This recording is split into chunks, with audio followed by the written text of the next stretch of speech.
pues técnicamente la siguiente pregunta va un poco en relación con eso. Era básicamente, ¿qué proceso seguís para luego toda esa información que habéis buscado meterla en la trama, o sea, transformarla para la trama? O sea, ¿qué proceso seguís para toda esa información que habéis buscado? Si queréis, sigo yo, ya que estoy. Sí, venga, vamos cambiando el orden todo el rato. Bueno, como yo ya estoy, o sea, hablo, suelto sigue. y ya os dejo. Bueno, os lo he comentado un poquito. Yo lo primero lo que hago es un sondeo de conceptos, de historias, de personajes, así a grosso modo. Veo un poquito cómo van y lo que pega en mi historia. A partir de ahí ya profundizo mucho más y voy buscando un montón de elementos que podrían aparecer en la historia o que no.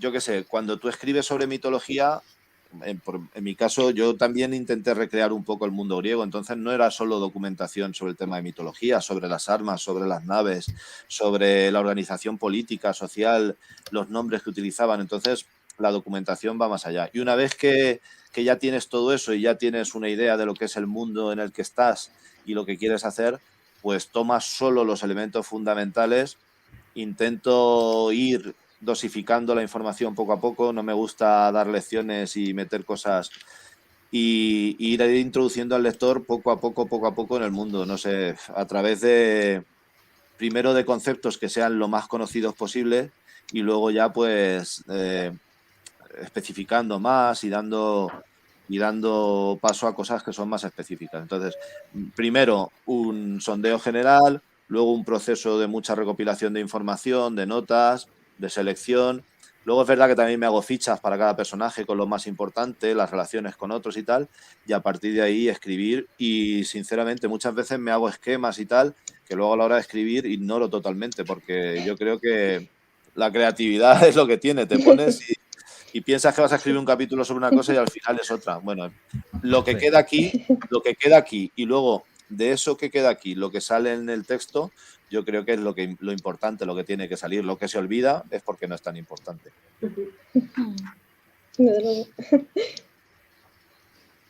Bueno, perdona, María. No, hasta tú que te corté. ¿Seguro? Vale. Sí. En mi caso, en realidad, es bastante simple. Yo me dejo guiar un poco por la historia. Hasta ahora no he dicho, me apetece escribir sobre esta mitología. No, ha sido más bien al revés. Ha sido como, tengo que escribir esta historia en la que van a pasar estas cosas. ¿Qué elementos de la mitología puedo incluir que queden bien, que no parezcan metidos con calzador en esta historia? Por ejemplo, a ver, es que el caso más claro podría ser con mi gran cliché griego, que el propio título ya dice que va a ser de Grecia, mitología griega, tal. Sin embargo, a mí lo que me apetecía era ver a los personajes en Grecia, no escribir, no me apetecía en concreto, la chispa no fue quiero escribir sobre mitología griega, fue quiero ver a los personajes en Grecia, rodeados de columnas, en templos antiguos, y a partir de ahí ya fue, vale, quiero hacer esta historia, ¿qué elementos de la mitología griega puedo meter que queden bien y que, pues eso, que no resulten tampoco demasiado cargantes? No quería tampoco llenarlo todo de guiños, porque entonces ya era como un festival y se perdía la historia, que era lo más importante al final, ¿no? Y por lo menos hasta ahora, en todo lo que he escrito, ha sido un poco así. Ver más o menos los engranajes, cómo encajaban de manera correcta, que no opacaran tampoco a la historia principal ni a los protagonistas principales, los originales, vaya, y que los elementos fueran un poco en conjunto a su alrededor, como si fuera más o menos pues un regalo, ¿no? Un envoltorio, por decirlo así, de lo que es la historia. Sin embargo, sí que tengo, por ejemplo, pensada una historia basada en la mitología vasca, que sí que es porque me apetece escribir sobre mitología vasca. Todavía no la he escrito, pero llegará. No sé cuándo, pero la idea está ahí, y en este caso sí que sería un poco al revés. Sí que sería porque me apetecía escribir algo sobre mitología vasca y la chispa fue esa, y después ya surgió un poco la historia en torno a la mitología. Entonces, pues, mi caso es ese, la verdad. O sea, lo universo. Perdón. No, sí, perdona. Habla, María. En mi caso, normalmente tengo más o menos claro la historia, cómo va a empezar y cómo va a acabar.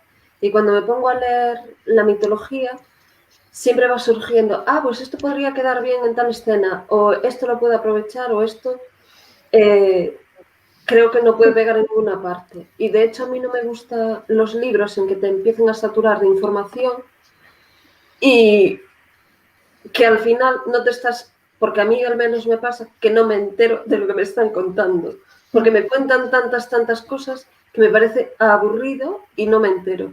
Y entonces siempre intento hacerlo lo más parco posible. Meter información sí, pero tampoco sin saturarnos. Y como le pasó a Ander, la historia de Correr en contra del viento, en la que aparece la Yarga, que ahora me he acordado, la Yarga y el Cuélebre, esa surgió porque empecé a leer mitología asturiana y me pareció interesantísima, y leyéndola fue surgiendo la historia.